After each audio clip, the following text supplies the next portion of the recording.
Hi, so this is our lecture on section 12.2, which is the beginning of some stoichiometric calculations. So when we're doing stoichiometry calculations, there are a few things that you have to have. For instance, you need to have a balanced chemical equation. So I'll make sure you'll always have this for any given calculation. You'll also will need a numerical given in terms of not only what the number is, but what compound is it based upon the chemical equation and what units are you given. Um, in terms of also, you'll be asked to solve for one of the compounds that is not given in the chemical equation. So what compound are you solving for and what units? And so you might recognize our mole road from earlier. And so we're going to utilize a modified version of this to kind of help you better understand the strategy of these calculations. So our stoichiometry roadmap is basically two mole roads kind of lined up together. So you'll notice we still have representative particles, moles, and mass. And if you remember from our previous lecture, A represents the given compound and B represents the compound we're solving for. The only way to move from moles of compound A to moles of compound B is through this middle portion here by multiplying by moles B over moles of A. Now the numbers for this ratio always comes from the balanced chemical equation. So the coefficients that are used to balance the equation are used in this fashion, used to convert from moles of A to moles of B. So you can see that unless you start with moles of A, you're going to have to convert to get there, and then you can use the coefficient from the balance equation. Okay? Once you're in moles of B, you may have to solve for mass of B or particles of B. Typically, we don't solve for representative particles. Usually, we're going to be concerning ourselves with mass. Later on, we'll do some calculations involving liters of gas at STP, but for now, let's just keep it simple with moles and mass for now. So mole to mole calculations, when I say this, we're given moles and we're asked to solve for moles of our compound that we want. And so we basically we multiply our given over 1 times the 1 conversion factor, which comes from the balanced equation. So an example of this, what you see, everything above the chemical reaction, including that, is what you'll be given, excluding the organizer here on the right. So I'll give you a sentence, I'll give you a balanced equation, and so we have our balanced equation. In our sentence, we're going to have to identify the compound given and what we're trying to solve for. The given compound should easily be identified because it follows the number. So in this case, the given is 0.040 moles of potassium. What we're trying to solve for is where it says determine the number of moles of H2. So we want moles of H2. Now, when we're doing calculations, you always start with your given over 1. Okay, and if you remember our mole conversions where we canceled out units of measure, we're doing the same thing here. And so that's the reason why we multiply by moles B over moles A. Now remember, the numbers for moles B over moles A comes from our balanced equation. So whatever coefficients are in front of our compounds is what's going to show up in our calculation. So the compound we want to solve for is H2, so you see nothing in front of it, which means that it's 1 mole. And then we have a 2 in front of a K, which means that it's 2 moles of K. So what this ratio tells us is that for every 1 mole of H2 that's produced, it requires 2 moles of potassium. But we only have 0.04 moles. So that's why we have to multiply by our mole ratio. Notice that moles of K cancel out, and that should happen with each step no matter how many things we multiply the given over 1 by. If that doesn't happen, that means that you're probably using the wrong conversion factors.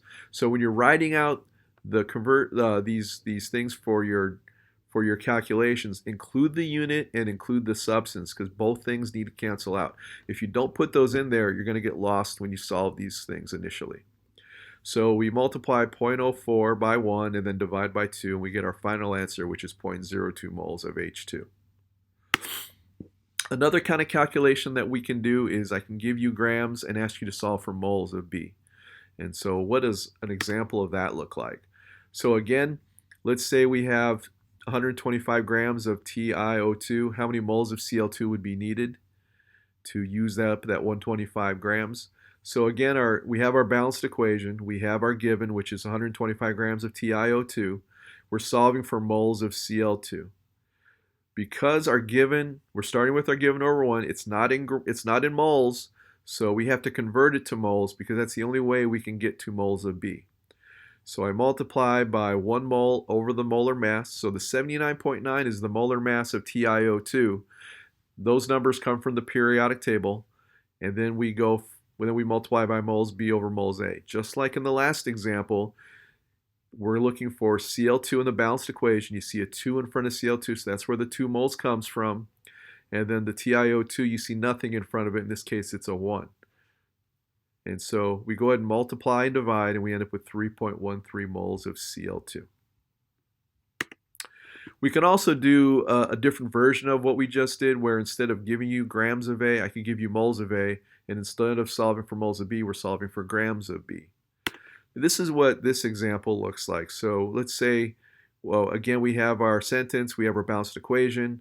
Our given is 1.25 moles of Cl2. In this case, we're solving for grams of NaCl.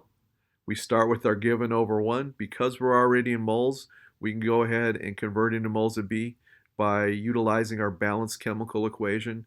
In front of NaCl, you see a 2, so that's where the 2 moles of NaCl comes from. In front of Cl2 in the balanced equation, you see a 1. That's why there's a 1 in the denominator.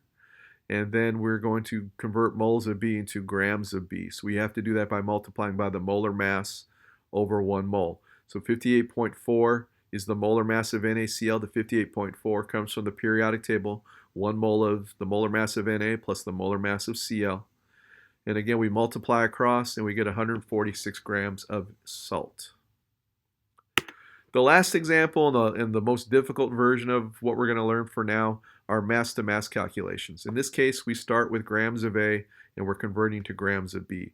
Notice that we're going to have to multiply our given over 1 by 3 different conversion factors.